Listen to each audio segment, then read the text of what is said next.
You're listening to the Bail in the Midwest podcast.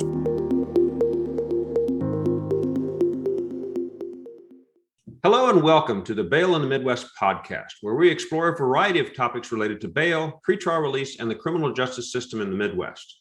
My name is Shane Rolf. I'm the Executive Vice President of the Kansas Bail Agents Association, and I've worked in this field for the past 35 years. Now it's a new year, and just yesterday, Elizabeth Warren tweeted out her New Year's resolution. And I'll quote this tweet. She tweeted, "Let's start the new year and the new Congress off on the right foot. Let's end lobbying as we know it." And additionally, there is an end lobbying hashtag on Twitter, and every election cycle we get to hear campaign ads from politicians claiming that their opponent is in the pockets of lobbyists or in the thrall of that other political boogeyman, special interests. This argument has always struck me as a political campaign nonsense meant to influence the politically uneducated, because basically everything and everyone is a special interest. Every union or trade association or even charities are special interests. Heck, anyone who writes a letter or sends an email to the representative is engaged in lobbying at some level. But as a campaign slogan, it must work because they keep using it. However, in my opinion, it works because what people really mean when they hue and cry about ending lobbying is that they want to end lobbying only for the institutions and ideas that they dislike. Anti-gun people argue that the National Rifle Association should be outlawed and be unable to participate in the political process, while pro-gun people feel just the opposite. On the more conservative side of things, pro-life supporters claim that Planned Parenthood should be exorcised from the public square because they're advocating for something that is, in their eyes, immoral. Pro-choice supporters clearly disagree. Of course, for every NRA and Planned Parenthood trying to influence the public discourse and creation of laws, there are groups making these opposing arguments, and helping to present these arguments to lawmakers, regulators, and other branches of government is one of the jobs of professional lobbyists. Unfortunately, the bail bond industry has been placed in the crosshairs of political zealots who believe that the practice is immoral. And once an industry has been regulated into the untouchable caste by some segment of society, it is vital that the industry has a political voice, an advocate for its positions. In short, a lobbyist. My guest today is just such an advocate, and hopefully he can shed some light on how he and other members of his profession work for the benefit of their clients in the halls of power. Kevin Barone is the founder of the Capital Lobby Group, an advocacy shop in the modern parlance of the profession.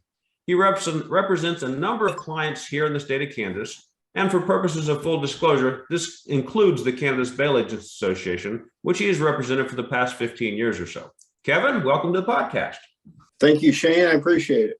I was going to say, it's interesting with what you start off with, because when I first got into this business in 1999, and I've been in it every year since, it took me about 3 years to come up with a definition to give to people of what I do, because nobody really knows what lobbyists do. And that definition, with no big words and very simple, is I educate legislators to the needs of my clients.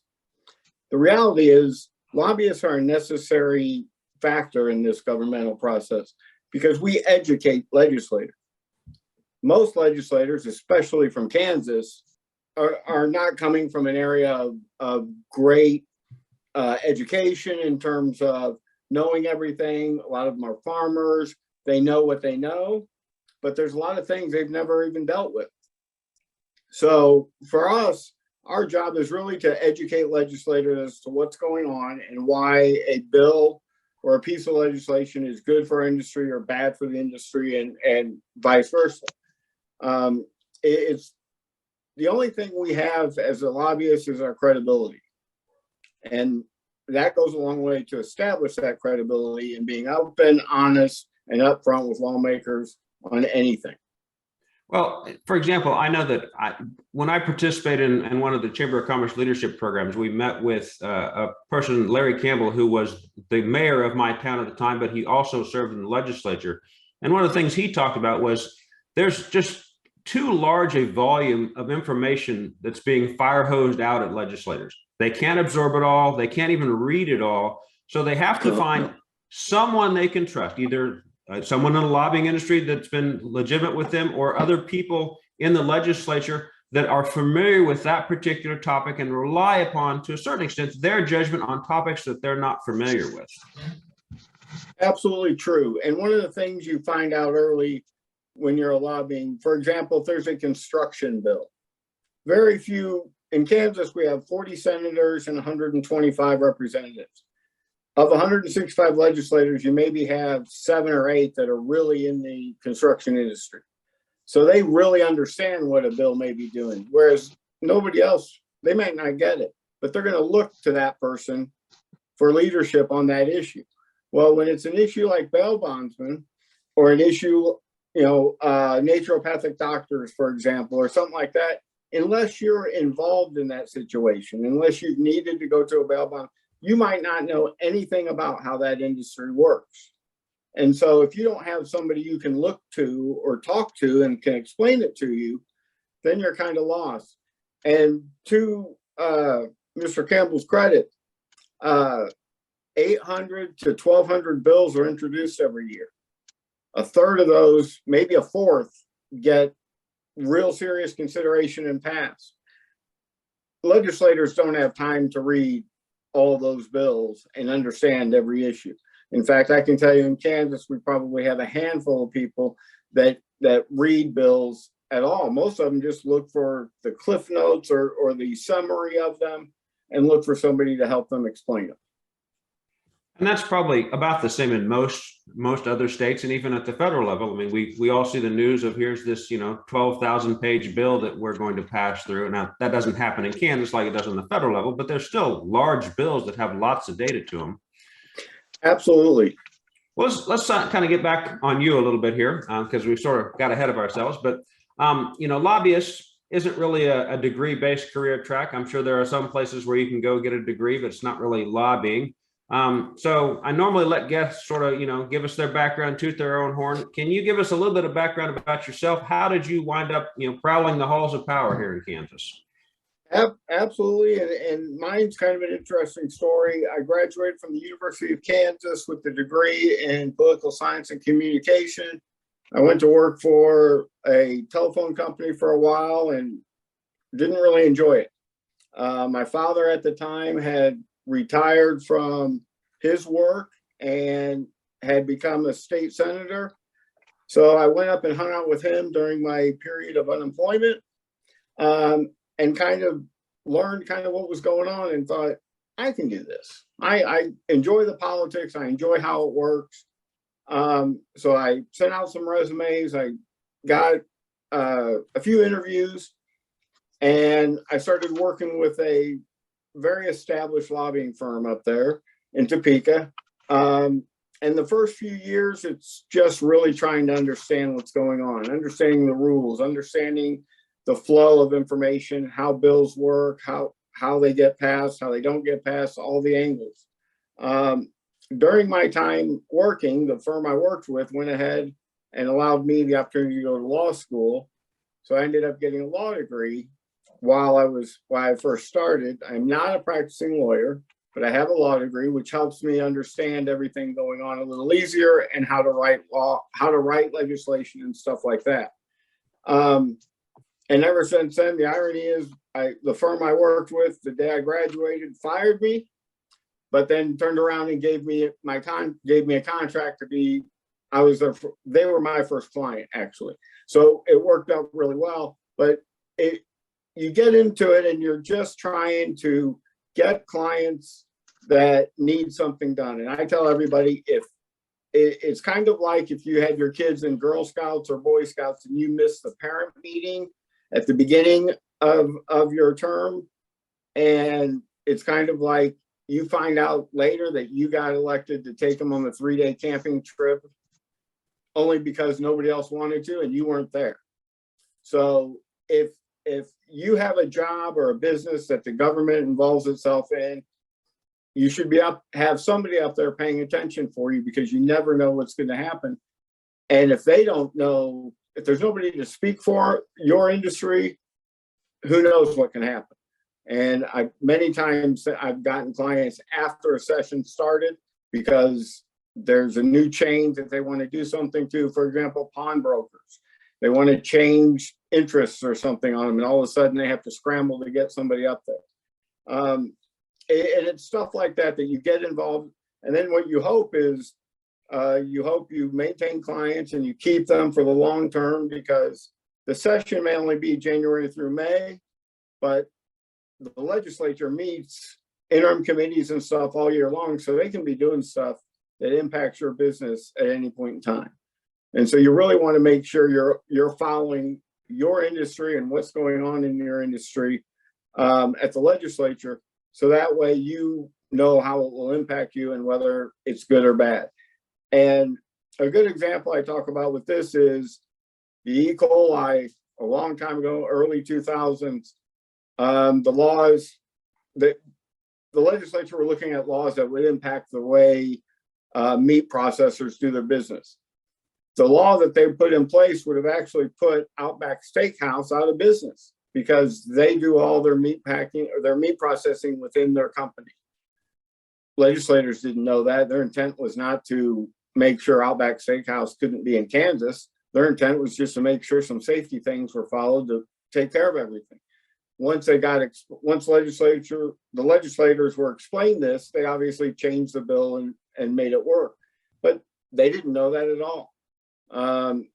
So a lot of times you just need to understand what's really going on. The other thing I can kind of do is, if you remember, I'm 53 years old, and Schoolhouse Rock did a thing, I'm just a bill, sitting here on Capitol Hill. Every client I've ever had has had to watch that, because literally that's how it starts. Somebody knows a legislator that talks about something they want to do, and it goes from there. It's simple, but legislators do a lot of work and have constituents that always are calling them about things. And if they decide to run with it, you need to be prepared. We'll get into the process of how that all goes. Right. I do want to kind of look at, I mean, we've kind of touched on the definition of a lobbyist. So what, anybody can go up. I've been at the legislature, and I've been there with you, and we've watched people come up and just walk up and start testifying in committees. Now those people aren't lobbyists. I mean, they're just witnesses. People want to, put their 2 cents in. How do you differentiate between a lobbyist and several other types of actors that show up to try and push legislation? Lobbyists, we're there from the beginning of the day till the end of the day, following everything going on in that building. A lobbyist will tell you that a meeting on the 3rd floor that has something going on that's controversial may impact a meeting on the 5th floor that doesn't have anything going on. It's called the People's House, the State House is, and it's because it does belong to the people. So whenever there's a hearing, anybody can go up, sign up to speak, and testify for, against, neutral for an issue. Your lobbyists are the ones that are following everything. Your lobbyists are the ones that understand that if the budget isn't worked out, they're not going to run 15 other issues because they want to wait. Advocates are an issue up at the State House too. A lot of people want to be an advocate for something, and that's good, but advocates have a tendency to be interested in their issue that they're advocating for, and don't always understand that how everything's connected.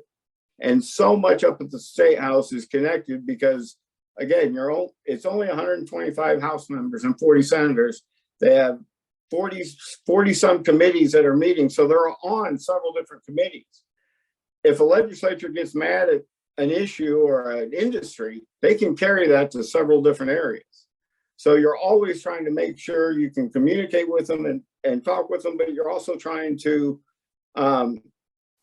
understand the nuances of everything else going on in the world, or in that world up there. I often tell people, unless you're a really good mechanic, you take your car to a mechanic because that's what they do.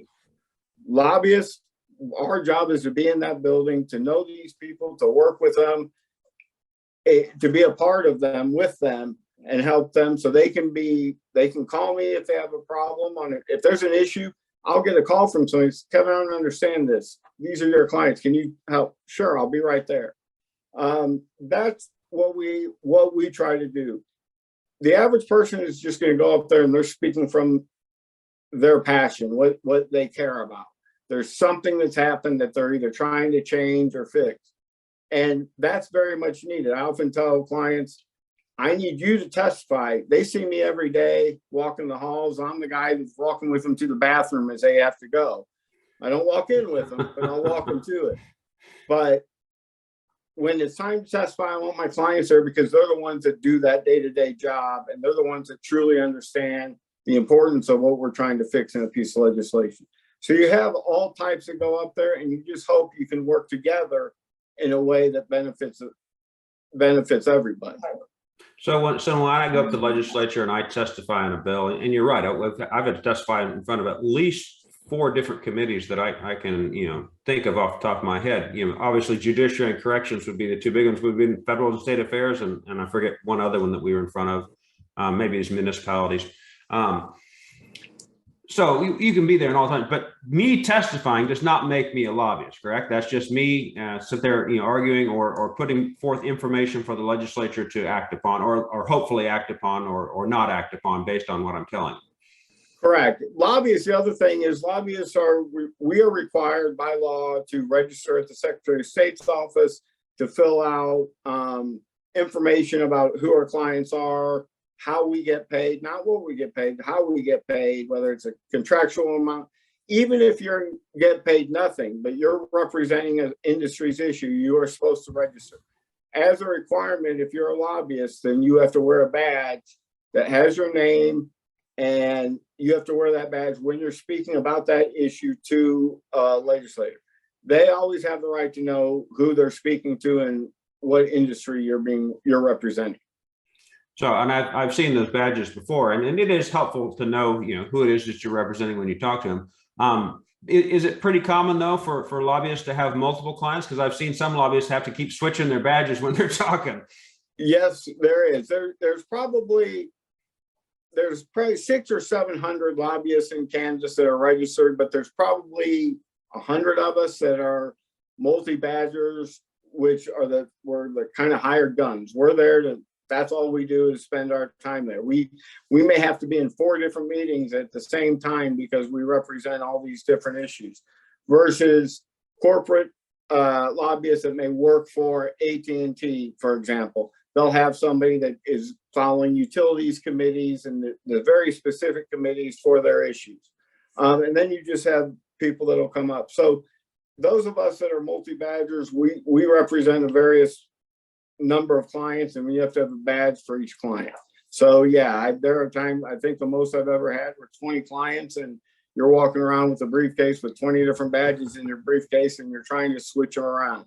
So it can be tough, but it's part of the job. So if you have multiple clients like that, what happens when there are conflicts between those clients? Because I know that you represent some people in some sort of, in marijuana related type fields and bail bondsmen. It's not really a conflict in my mind, but some people view it that way. We always get accusations about bail bondsmen want marijuana to be illegal so they can continue to make money. Just right. For the record, Kansas Bail Association has never taken a position on marijuana issues, but I have to imagine there could be times that as a lobbyist with multiple clients, you could have conflicts. And so far I've avoided that in all my years, because one of the things I do pride myself on when I'm picking clients or meeting them is understanding all their issues and then going to my clients that I might have conflicts with and see where they're at so I can work those out ahead of time. There's one time where I had clients that were kind of on different edges of an issue, but they worked everything out where they needed. As long as the issue didn't go too far, one client was okay and the other client wanted it to go as far as they could without impacting. Or sometimes you end up with healthcare clients. I represent naturopathic doctors and acupuncturists. They both would like to be on the corporate practice of medicine, which would allow them to work specifically for a corporation if they wanted to. So we got them to work together to put some language in that would allow both of them to be part of the list of doctors and nurses and all that. So a lot of times it's doing your prep work before session, making sure all your clients know where you're at and what they're doing.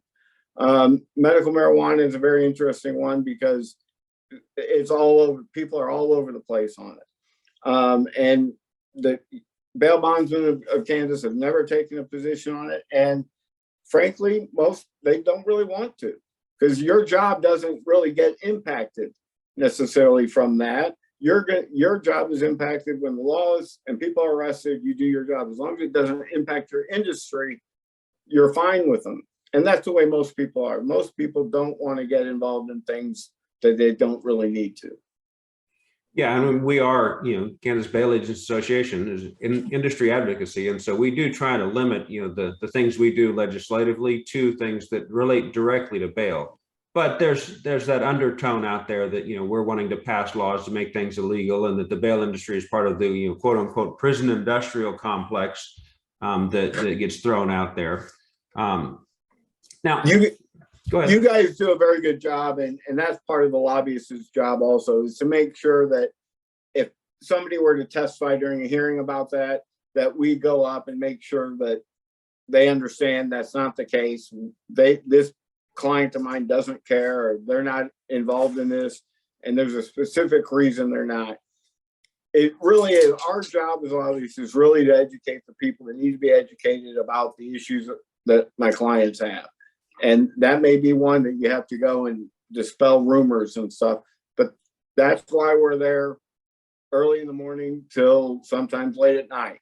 That's why we're following them when they're on the floor or having committees and talking about stuff. We're making sure we communicate with them what they need. So for an industry like bail bonds, which is somewhat poorly understood by the general public, and you kind of touched on this earlier, but what are some of the things that a lobbyist can do to increase awareness among legislatures for what we do and hold us up in a positive light and help defend us when people are attacking us? What can we expect from a lobbyist on those things? Well, one of the things is we'll spend time educating legislators, going to events.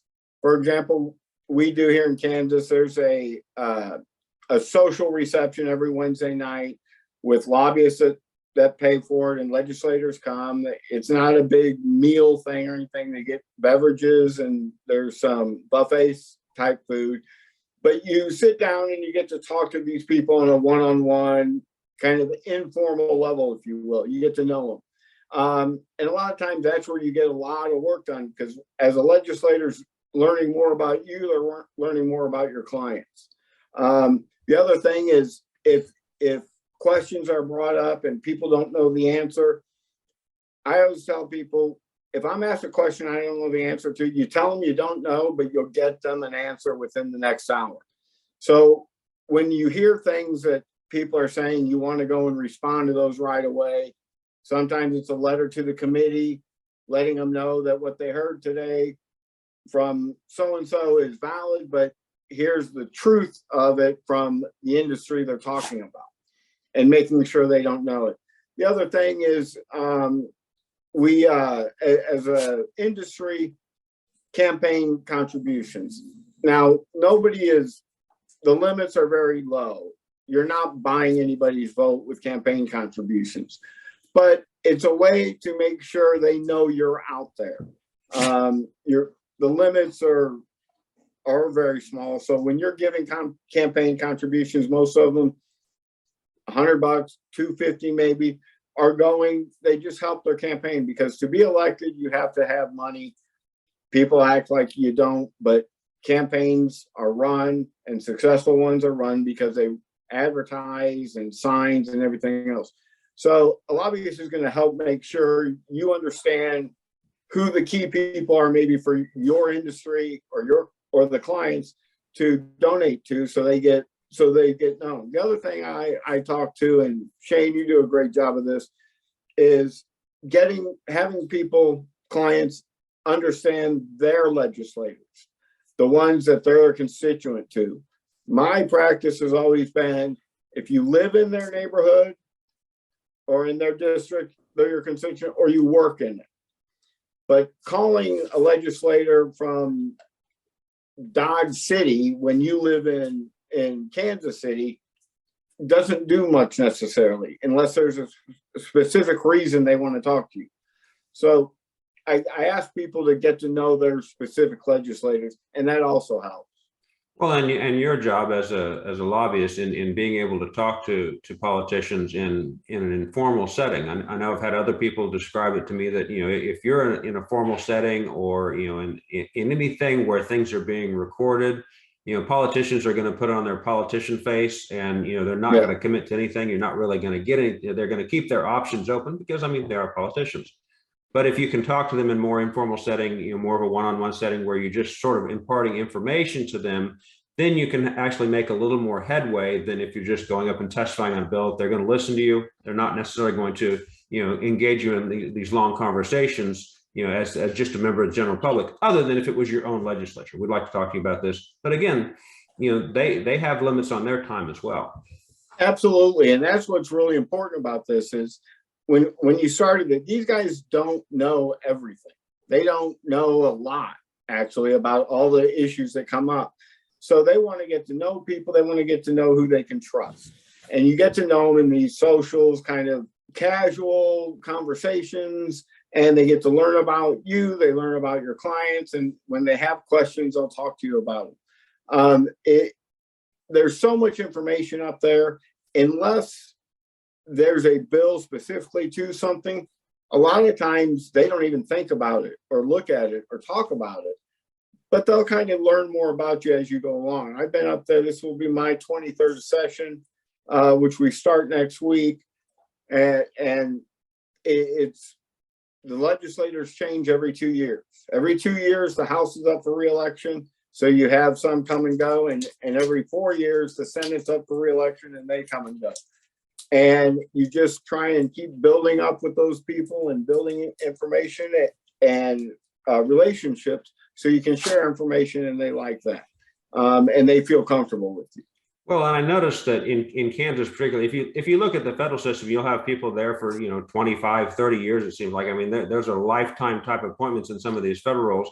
In the time that I've been doing this, and it's been 15, 20 years that I've been traveling back and forth to legislature, it's completely turned over. I mean, there's a lot of people that if you're up there 3 terms, you've been there a long time. So I mean, as a lobbyist, you're always having to cultivate new relationships with the legislatures that are up there. Always. And you're always trying to stay on top of them and stay on top of those relationships and working with them. So it's really important to work with chairmen and vice chairs of the committees. So because they're the ones that are leading that group. And so you want to be able to talk with them. But it's also important to have people that aren't necessarily on that committee, that if something you need to have help with, maybe on a floor debate, you can go to them because they understand the issue a little bit. They understand what you're trying to do, and they can ask a question that maybe hadn't been asked yet. So that turnover is always happening. We have a few legislators that have been up there 20 and 30 years, usually like from Lawrence, the legislator that's been up there does a really good job and the people are happy, and so they stay. Most legislators are up there, I'd say anywhere from 8 to 12 years, which in the House, that's 4 to 6 terms. In the Senate, that's 2 to 3. And after that, it's kind of time to move on. A lot of people, it's public service, and a lot of people think a lot of people should try to do it.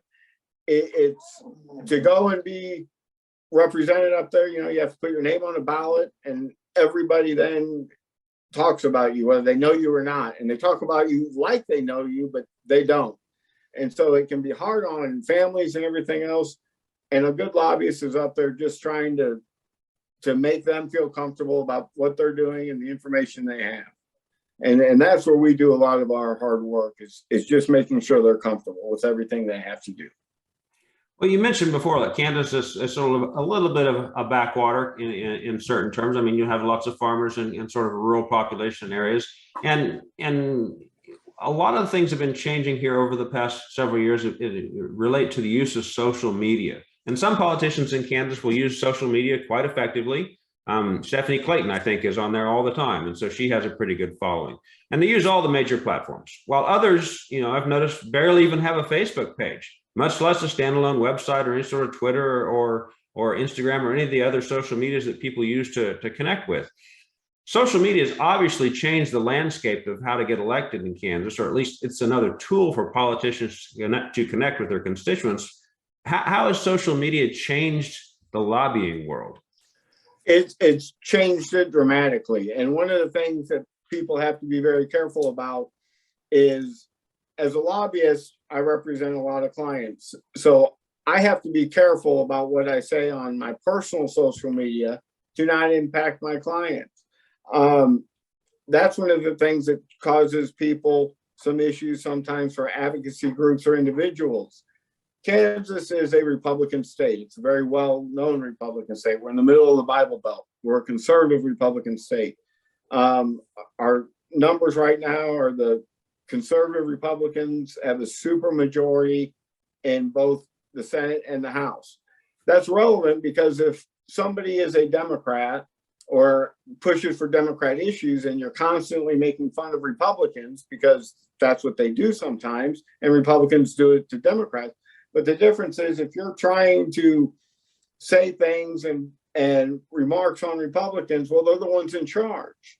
So all of a sudden now your comments are kind of being taken as offensive, and the people that are in charge get to decide what happens with all your stuff. As a lobbyist, we're always trying to straddle that line where you don't want to go after somebody, you don't want to call them out, so to speak. But sometimes maybe you need to get information from people and you want to put a poll up or something like that. Politicians have to decide if it's benefit for the people in their district. A lot of farmers aren't on top of their computers all day long, so a person in a district like that may not use social media very much or very well. Johnson County, they're going to use it all the time because they know 90% of their people in that district are on a computer or an iPhone or a phone looking at Facebook and everything they can. The other thing is you got to be careful when you post something, it's there. You know, you tell everybody whatever you say in the legislature, it used to be whatever you say, you have to be prepared for. It could be on the front page of a newspaper the next day. Well, now it's whatever you say could be on the front page of a Facebook page in the next hour. So you've really got to make sure you maintain things and you're confident in what you're saying, but you're not pushing too far, because if you do, it can come back and bite you. And like people say, when a store makes a customer mad, it takes them 7 or 8 times to get that customer back to coming to that store. Legislators, you might not ever get a chance. So you really have to be careful about everything you're doing. So the social media has been, now a lot of the associations will use the social media because they'll get their members and then they can ask poll questions strictly to their members. And that's great data available. I've got some clients that use social media that way, and it's helpful that they can pull their client or their association members and find out what districts they're in. And if we maybe have an issue with somebody in that district, we can get a constituent to call, and then they talk to that legislator about whatever that issue is. The other thing is one thing that goes wrong with that is emails. People want to email everybody and blast them off. It doesn't work anymore because emails are too easy. They're forms. Half the time people don't just fill in a couple spaces, hit send, and it goes. What really matters is, again, communicating with the legislators that are yours. That is what carries a lot of water nowadays. They can get a lot of emails, but they only want the emails from the ones that their constituents are. Sometimes the internet was like a new toy when it first came out. And so when email would have a lot more impact then, but if you're a legislator and you're getting, 1,000 emails a day about something, or here's this blast of, 30 people are sending you emails all the same that are just a form, it's not really going to have the same impact as somebody who's talking to you about the issue. And most legislators have a secretary in their office, and their secretaries are directed not to give them form emails. They don't even want them. They want individual. And to your email point, when Uber came around, they thought it was great to flood the emails of legislators and ended up crashing the system. So much so that the very next day, the Speaker Pro Tem at the time came out and made it very clear that Bill was dead for the year because they don't have time to deal with them when they're trying to fix their system. They don't want emails from out of the state. They don't want them they want them from the people they care about. And as you said, they form emails and all that doesn't work anymore. And they'll get mad if we're doing it, to the point that Uber ended up having to pay for one of those digital signs on the back of a truck to drive around the Capitol and stuff, apologizing so they could get back into doing it. You just got to be careful. Social media, you can reach so many people so quickly, and sometimes that's not necessarily a good thing. Well, and a lot of the filters and personal behavior are off in social media, and while you might be on your personal site and talk trash to somebody else on Twitter, you don't really necessarily want to have that on your business side or something, or at some legislature where you're telling them in no uncertain terms what you think of them, and then you've got to go back in there in 2 weeks and try and testify before that committee. Absolutely. And what's interesting now is your leadership, Democrats and Republicans, all have interns or young kids that do nothing but follow social media, trying to find out if things are being said about the people they work with, and so I tell them, whenever you put something out there, it's out there and somebody will find it.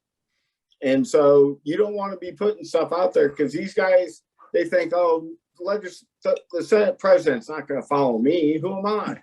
He might not be following you, but they've got an intern that's running some programs that'll find out you said something because you said the Senate president's name right in your post, and now they're going to follow it, or now they're going to find out about it.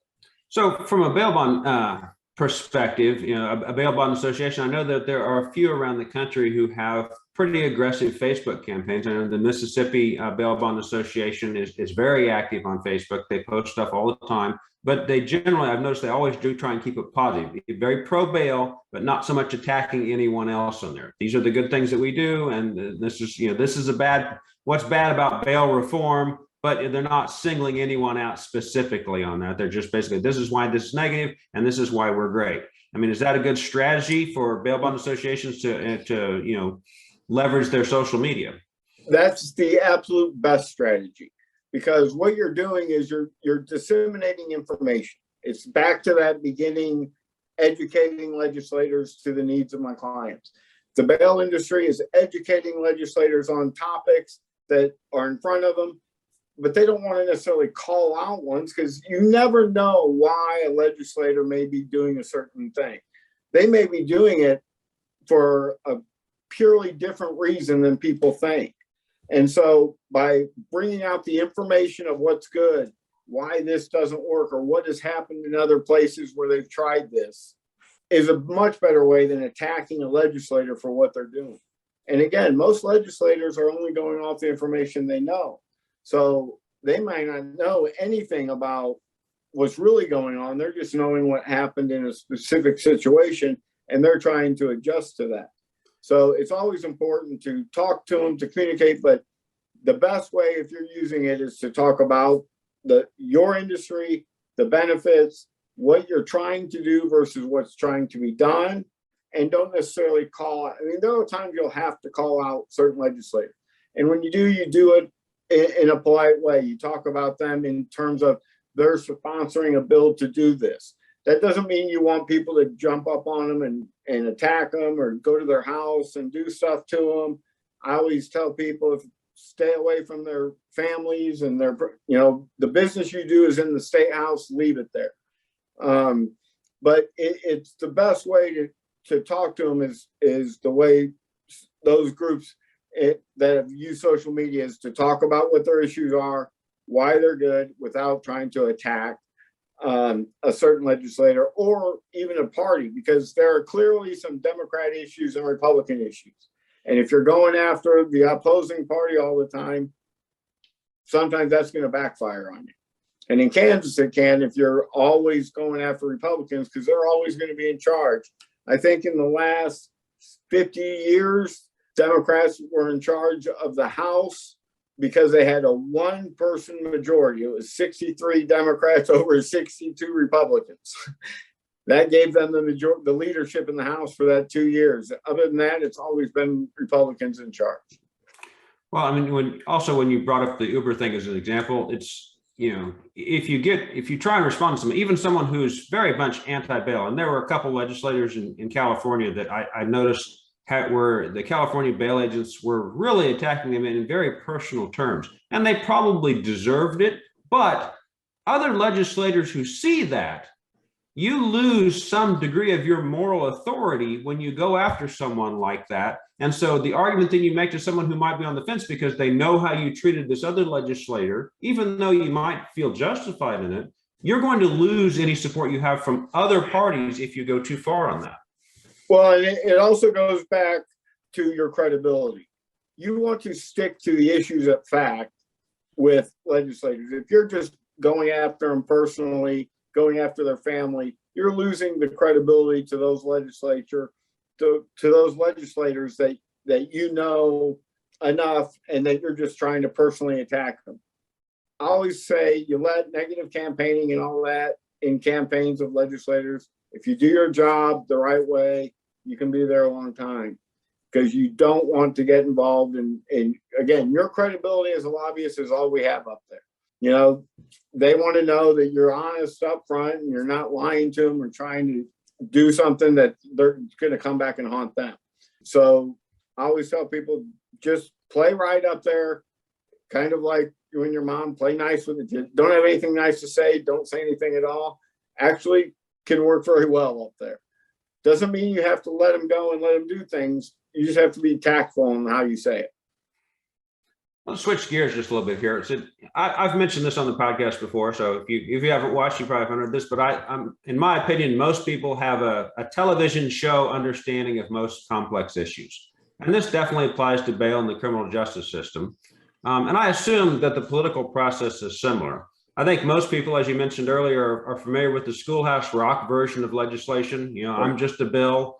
But I mean, that's a pretty simplistic way of viewing it. Can you kind of walk us through how legislation is initiated and the steps it has to go through to initially become law? Say a bail bond association wanted to come in, hey, we need to change this deal. How would we go about that with the lobbyists? It's kind of a complex issue, and you can miss steps and jump steps, but basically it comes down to you have to get a legislator on a committee to help introduce it. You have to go to them.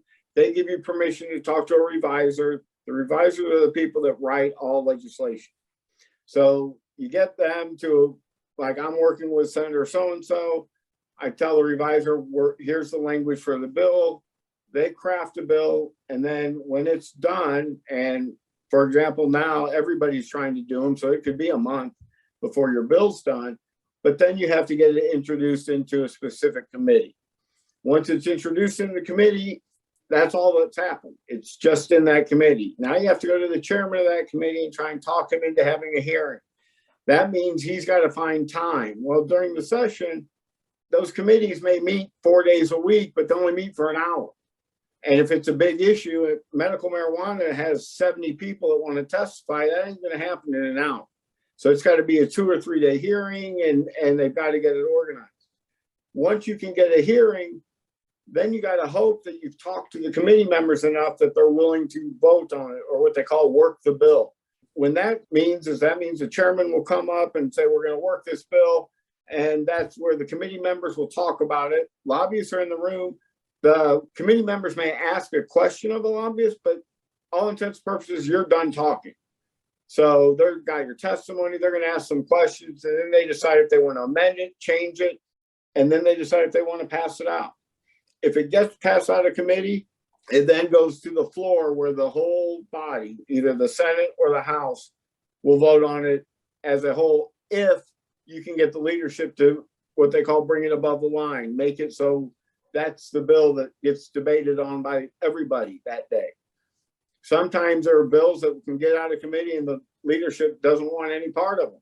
So they sit there and they end up dying as a lack of moving forward. So you then got to convince your leadership in that chamber, this is a good bill, we need this, we put it above the line, and then it gets debated. Most issues are not partisan. Most issues are open, they're across the board, they're not Democrat or Republican. But the ones that are become a battle, because if the Democrat issues, the Republicans are in charge, they don't want to run it. And so they don't. So you're trying to figure out other ways to get it done. But once you get it voted on the floor of one chamber, that process starts all over again in the other chamber. So if we introduce the bill, they had a hearing, got it out of committee, and the House passed it. Then it goes over to the Senate, where it starts in the similar committee on the Senate side. They've got to have a hearing. They've got to work it. They've got to pass it out. Then it goes to the floor of that chamber. If they pass it out, if there's any differences, now the two committees have to get together and work them out before it ever gets to the governor. There's a ton of steps that are involved in getting a bill passed. Sometimes they can skip them. People take one bill and amend it into another bill, and they package them. Sometimes people like that. Sometimes people don't. But it's kind of the necessary way to get things done. Again, when you have 800 bills introduced and you only have 90 days to do your work, you're not going to get but only a couple hundred of them heard. And of those that are heard, you're only going to get maybe 25, 30% of them will actually get moved forward or to the governor for a signature. You're always having to make sure you know the steps and where you're at. And I have a tendency to try to be a step ahead of where we're at so everybody knows what's coming. And I think that's been a helpful tool for us and my clients in getting things done. Legislators know what's coming from.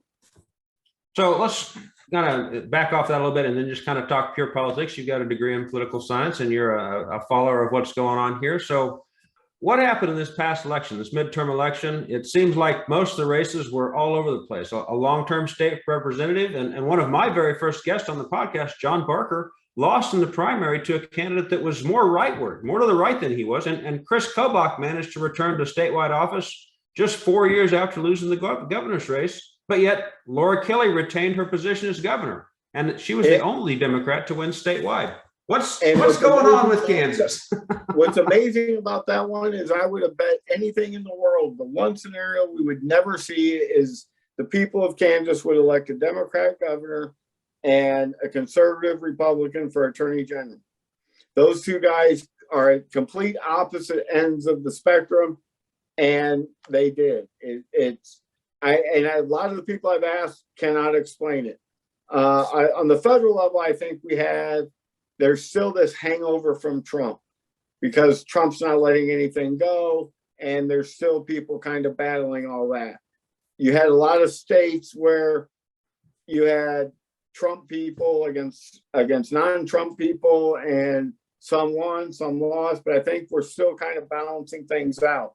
In Kansas, Chris Kobach, who lost the governor's race against Laura Kelly, had more votes statewide than Laura Kelly.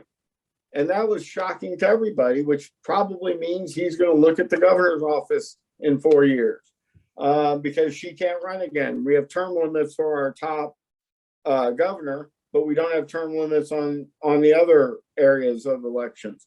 So it's kind of a mixed bag on this. And I've talked to several politicians and political people, and nobody has yet to be able to explain how Chris Kobach and Laura Kelly both got elected. When people talk about John Barker, as conservative as he is, his opponent beat him up on supporting a medical marijuana bill because he was chairman of the committee it came out of, sports wagering bill. He was the chairman of the committee it came out of, and the alcohol bills that all come out of his committee. So his opponent beat him up on supporting drugs, wagering, and drinking. Well, we're still the Bible Belt, and his opponents did a good job of making sure the message got to the people out there that you need somebody more conservative, and it just happens. I did hear one commentator talk about the Dobbs decision because I think abortion kind of played somewhat of a role. How much is hard to say, but the Dobbs decision for Republicans was like the dog that finally caught the car. What do you do now? I am curious about your opinion on how Dobbs and even the Value Them Both amendment impacted Kansas. That was the interesting thing. The Dobbs opinion came out, and all of a sudden, Kansas, who is never first in anything on this country, all of a sudden we're 30 days away from a primary vote on whether or not the Value Them Both will pass. And the interesting thing is the Value Them Both sides did a horrible job of managing what this vote was really about. This vote was not about making abortion legal or illegal. It was about whether or not the Supreme Court's ruling would decide and become law, or whether if the Supreme Court ruled a certain way, it would automatically go to the legislature for them to decide. It didn't decide whether partial abortions or anything like that. But being so close, that opinion comes out, and all of a sudden we're the first state to actually have that vote. You had a lot of outside influences start beating up on that. And we had, I think they said about 200,000 people voted on that one issue in that primary and nothing else. They didn't vote for any of the people. They just voted that issue. And a lot of people thought that meant that Kansas isn't that conservative. We're still a conservative state. We were the first one. And I think some people we just got shocked that all of a sudden now we're the state that's going to kind of set the precedent on this. And that's not a very good position for Kansas to be in sometimes. It was surprising. The reality of this vote was 105 counties in Kansas. The people that voted against this bill that didn't want it won 7 counties. The other 98 were won by the other side, but those 7 counties, obviously the most populated counties. Right. And that's all you had to win to win that. And it won handedly. It won very big. So you find out that sometimes people get going and the word of mouth or what they're voting on, if that message isn't very clear, it can confuse a lot of people. And people were voting on a lot of Facebook posts after that vote were about we saved abortion and all of that. That wasn't anything like that, but that's what they thought they were voting on, and that's kind of the way they voted, and it worked out. Yeah, I mean, it was a separation of powers issue wrapped up in an abortion language. Absolutely, that's the political way to say it. Absolutely, and they didn't really solve anything, because there will be bills this year that will come up that will force that discussion again, because there's questions that they can ask that will bring that back up. It just would have been nice in terms of the legislature if they had those clear lines about separating that power. And right now they don't, but they're going to try and make it, that's for sure. I fully anticipate that. Now, which is what I'm getting to next. The session's getting ready to start, as you mentioned, just the next couple of days. What are the hot button issues coming up in the state of Kansas this year, particularly in the criminal justice sphere? Are we talking bail reform coming up? I know we've heard some noise out of Topeka. We've heard a little bit. I don't think there's a strong push yet for an overall reform. There'll be some people that will introduce bills. A lot of times people introduce bills that go nowhere, and legislators, sometimes they do it for constituents. They'll introduce it because they want to help them, but they tell leadership they don't need it to go anywhere. They're just one person in a group of 40 or 125, and it's okay if it doesn't go anywhere. In Kansas, our law enforcement understands bail pretty well. Our bail association has worked with law enforcement pretty well, works with the courts pretty well. They generally can work issues out together without having to go through a whole lot of bail reform. And another thing is, a lot of legislators don't understand bail too much. And before they want to get rid of something, they really want to understand it. By the time they understand it, they're kind of comfortable with it. I think some of the hot button issues statewide, we're going to see school choice. You're going to see the women in sports transgender issue that we've seen time and time again. The interesting thing is this governor has vetoed more bills than any other governor in 4 years that governors have had 8 years to do, but she's also been overridden more than any other governor. So we're still set up in that same levels where it's super majority on the Senate and the House. The governor will still veto, and then it'll be a matter of trying to override those. Your budgets, they're always an issue because they're always trying to work out the best budget. And obviously the governor as a Democratic governor, has different areas she'd like to do than the legislature. So you always have that. But across the board, I think you're going to see some tough on crime stuff, but not in terms of the bail agents and bail industry. It's going to be more in terms of, for example, asset forfeiture, stuff like that, trying to kind of control the way law enforcement may use asset forfeiture at times. Legalization of medical marijuana is more of a medical issue and that, but it's also really trying to get rid of an opioid issue that oversees everything. You're going to have people trying to set limits on that type of stuff because we've really seen opioid and fentanyl use really take a lot of lives in Kansas, come with it all going through and people trying to use those drugs and killing themselves. Well, nobody wants that.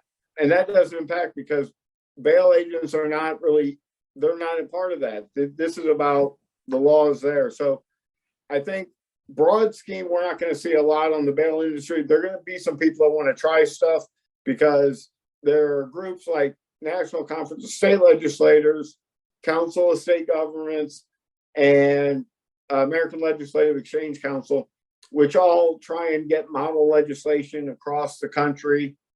Well, those groups meet, Democrats go to a couple of them, conservatives go to a couple. So they're always trying to get legislation out there, and that always gets pushed. But for the most part, they only work and they're in certain states. And Kansas is, again, not one that jumps on a lot of things early. We like to see how it all goes. So we're probably looking at more culture war stuff for at least the next year. Next 2 years, probably, Yeah. I think. Because in 2 years, we're going to have the whole Senate up for re-election, and we're probably going to see half the Senate potentially turn over, which will be the most that it's probably done in 50 years. The House will turn over a little bit, but not that much. So it's going to be battlegrounds, but it does. One of the things I should say that issues come up to the State House. If it's an issue that's never been brought up before, it'll take a couple of years just to get people familiar with what the issue really is. And so you have some groups that want bail reform, but they don't really know even how they want it. Right. Yeah. And so there's still the discussion going on with that. And I represent massage therapists that want licensure. And for the first 10 years they wanted licensure, they couldn't, as a group, agree on how it should be done. So the legislature is certainly not going to get involved in it. Right. So as things kind of come together, that's when the legislature will get involved. And right now, it's just not where it is. There are some courts, judges that want certain things, but it's not real reform that can work across the state. In Kansas, you got to remember, for it to work in Kansas City, it has to work in Goodland. Otherwise, it doesn't work. Most people seem to forget that half the state is past Salina, is west of Salina, and none of the 7 counties that voted on the value them both are west of Salina. So really things have got to be able to work on both sides of the state for them to work in the state at all. Understandable. So I do want to thank you for taking the time to talk to us today. It is always interesting to see how the political process works out. I mean, Mark Twain, said that, who likes sausage and who likes politics should never watch any of them being made. But that's absolutely true. If somebody does need your help in making some sausage, how would they reach out to you? Where can you be reached out? Easiest way is they can contact me by phone, 785-213-1111. Very easy number. Or an email, kbarone2021@gmail.com. I'd also say that for people that want to listen or see what's going on, the Kansas Legislative webpage, every committee now is on YouTube. So if you can't be there, you can watch what's going on. Because of COVID, they've opened the camera. You can testify through Zoom. Chairmen are trying to control that a little more now, but there's still an opportunity there. Transparency is out there, but you got to take some efforts to go see it. And everything they do is on that website to follow. So even if you just have questions about how do they follow or what they need to look at, you can email me or call me and I can help you out there. Capital Lobby Group, right? Correct. All right.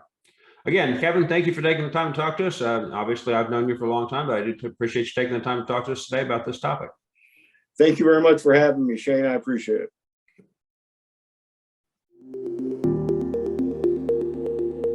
Thank you for joining us today on the Bail in the Midwest podcast.